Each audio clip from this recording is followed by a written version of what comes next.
Imagine if you SCP reading stream just keep on going. I mean, it technically is. It just has a little bit of a break in between. Actually, I'll be right back. I have to roll the video from. Okay. I'm not sure how to pronounce his name of the author. It's Rigen. I thought it would be like, oh, it looks like a replicant intelligence G-class entropic network. Okay. I was about to say like Rigen or Rigen. I think I'm going to say Rigen. Oh, region. You know what? Region actually has a cooler sound to it than Rigen, because Rigen sounds like well, it's also cool. It sounds like the thunder god from Japanese mythology, but I'm going to call them region. Oh, that sounds like region, like as in like an area. I don't know. But yeah, it looks like this is the first SCPs of theirs that we get to read. Yeah, it is. Interesting, and they have like one SCP in like, there are a couple tales as well, but they have like one SCP in what looks like in each of the series, like from series 4 till 8, they have at least one. They don't have 2 in any of the other ones, but okay. They wrote Fireflu. That's a title. Oh, it's a short one. Look at that. Upper class Euclid. Speculative procedures. A sample of SCP-3056 is to be kept in a standard biohazard containment locker inside 234. Public communication lines are to be monitored for reports of similar symptoms to SCP-3056. Civilian witnesses are to be administered Class A amnestics, while infected individuals are to be detained indefinitely in a biohazard containment chamber located at the closest available facility. Confirmed outbreaks of SCP-3056 are subject to immediate biohazard quarantine protocol. An arsenal of thermobaric weapons are to be kept in storage at all facilities. Evacuation of civilians is prioritized under the cover of terrorist attack. Incendiary burn is to be maintained for 65 hours, minimizing possibility of pathogen escape. Description: SCP-3056 is an anomalous strain of virus from genus Orthomyxovirus H7N7. A family of RNA viruses that include influenza A, influenza B, influenza C, and influenza D. Too many versions of influenza, bruh. Similar to its non-anomalous counterpart, SCP-3056 is capable of infecting a wide range of animals, including human, birds, and most mammals. However, its anomalous nature has only been observed in humans.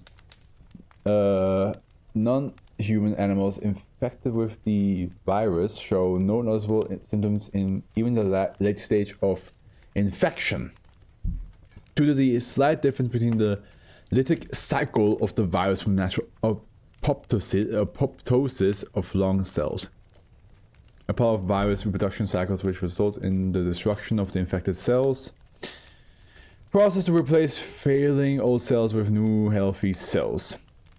The infected animals will eventually die after SCP-3056 infects more than 80% of lung cells. Nevertheless, due to its slow rate of infection ranging from 16 months to 3 years, infected animals are more likely to die of different causes. SCP-3056 is capable of spreading through the blood, saliva, and vomit of the infected animals, and has been observed to be capable of surviving for up to 60 hours without a host. SCP-3056 is resilient towards high temperature and also demonstrates a high survival rate in open air and flowing water. Human objects infected with SCP-3056, designated -1, show normal influenza symptoms, as well as crystal growth within the nasal cavity. Whoa. A crystal growth? Samples collected from the nasal cavity of -1 show that the cell membranes are coated with layers of struvite. NH4 MgPO4 6H2O, a mineral commonly found in the urine of mammals infected with urea-splitting bacterium. Oh god, okay. In addition, it also modifies the mucous membrane inside the lungs of -1 to produce methane. Modification of the nasal cavity and pulmonary mucous membrane has been observed to start in its first 5 minutes of infection.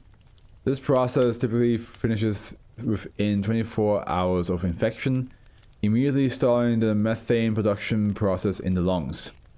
Due to the danger of methane process to the body, -1 instances sneeze to prevent methane buildup. This is done regularly at intervals ranging from 30 to 40 minutes. When -1 sneezes, the pressure of the nasal cavity causes the struvite crystals to produce electric spark. Oh my god! Due to the piezoelectric nature. I was wondering, I was like, why is it called Fireflu?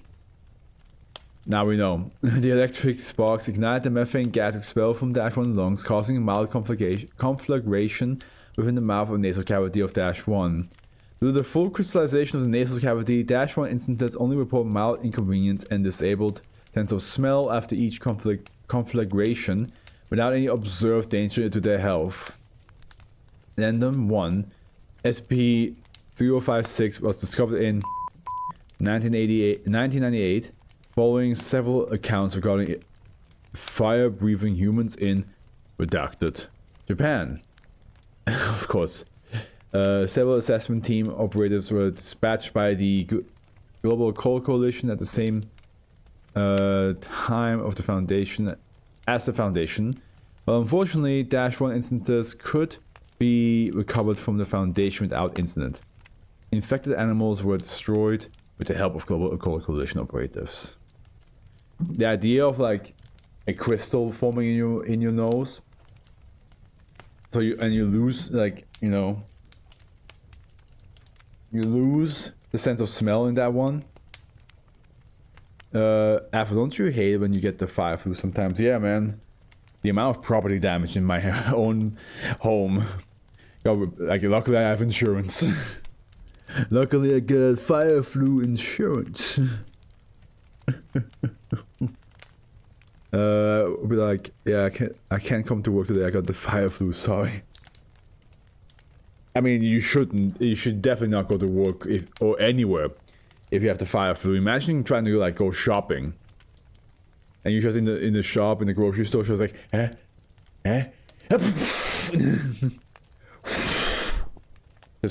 you just set the whole grocery store on fire, and you're like, I just want to get myself some food. Why couldn't I just enjoy myself a succulent Chinese meal?